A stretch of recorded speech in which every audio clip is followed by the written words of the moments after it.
Dans cette maison se cachent de grands champions. D'ailleurs, on retrouve dissimulés dans toutes les pièces de nombreux trophées. Celle-là, je ne sais plus à quel concours que je l'avais gagné. Là, c'était un premier prix fédéral. Puis là, il y en a encore, il y en a tout partout, hein, des coupes. En tout, une centaine de coupes remportées grâce à des champions qui se trouvent au fond du jardin d'Émile. Allez, mes enfants, allez, allez, mes enfants. Ces pigeons voyageurs sont des bêtes de concours. Ils sont capables de traverser la France en une journée, tout en affrontant le mauvais temps. Toi, t'es un fou. Ces pigeons un peu fous sont en fait de véritables athlètes. Pour nous en rendre compte, Émile va tenter de nous montrer son meilleur pigeon. Ah, je l'ai loupé. En plus de s'attraper difficilement, un pigeon de compétition a surtout une silhouette particulière. Qu'est-ce qu'il faut pas les laisser grands. Parce que c'est des sportifs, il ne faut pas qu'ils soient grands. C'est les muscles qu'il nous faut. Il faut faire de l'entraînement, parce qu'après, quand c'est la compétition, ils volent 1 heure le matin et 1 heure le soir. Ça, c'est indispensable. Pour avoir des muscles durs, pour être la forme. On appelle ça la forme. De l'entraînement donc, mais aussi de la discipline. Va à ta place, va à ta place. Là, il va à sa place, lui.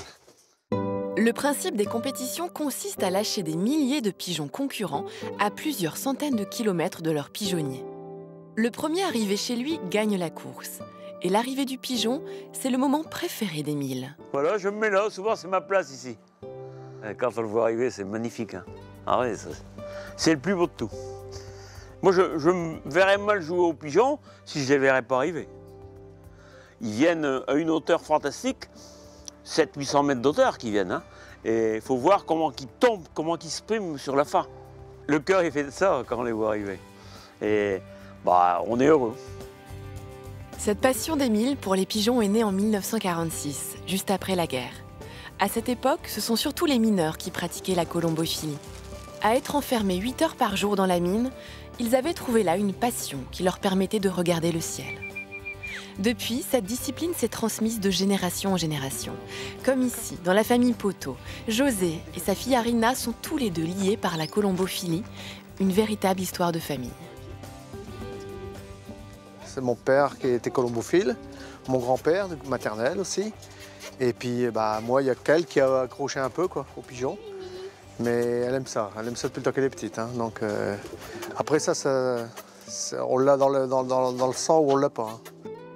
Arina est la fierté de son père. Elle est devenue, à l'âge de 6 ans, championne de France 2012 dans la catégorie débutante.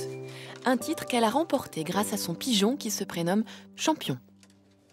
On a su ça par le président de la région normande qui nous a dit ta fille elle sera sûrement première nationale. Alors ça m'a fait un choc. Mais enfin, c'était content pour elle, quoi. Voilà. Je pense que elle est championne de France et puis quand je vais la voir monter ce podium, ça va être terrible, quoi. Arina a son propre pigeonnier. Elle tient à nous présenter son pigeon préféré, Mimi. Ce pigeon lui a fait craindre le pire. Pendant 18 jours, ce volatile n'a donné aucun signe de vie. Papa, il a mis un concours de pigeons, enfin de vitesse. Et Mimi, elle s'est perdue pendant 18 jours. Et je demandais chaque fois à mon père, papa, Mimi, elle est rentrée. Il a dit non. Le dernier jour, elle est revenue. Puis là, c'est mon papa, il était au travail. Alors c'est ma maman qui m'a prévenue. J'ai même pleuré, tellement j'étais heureuse. Elle a dû partir loin, au moins à la mer. Pendant 18 jours, ça prend du temps. Cet enfant passionne désormais tout son monde, au point de recevoir la visite du vice-président national de la colombophilie. Ce dernier est d'ailleurs étonné par cette graine de championne. C'est magnifique, c'est la relève, donc on ne peut qu'apprécier. Et puis c'est exactement ce qu'il nous fallait, ce qu'il faut dans tous les loisirs aujourd'hui. Il faut qu'il y ait des jeunes qui arrivent et qui prennent le relais, quoi. Donc à mon avis, là, on est sauvés à ce niveau-là. Il existe aujourd'hui en France 20 000 colombophiles et la moitié d'entre eux sont du Nord-Pas-de-Calais.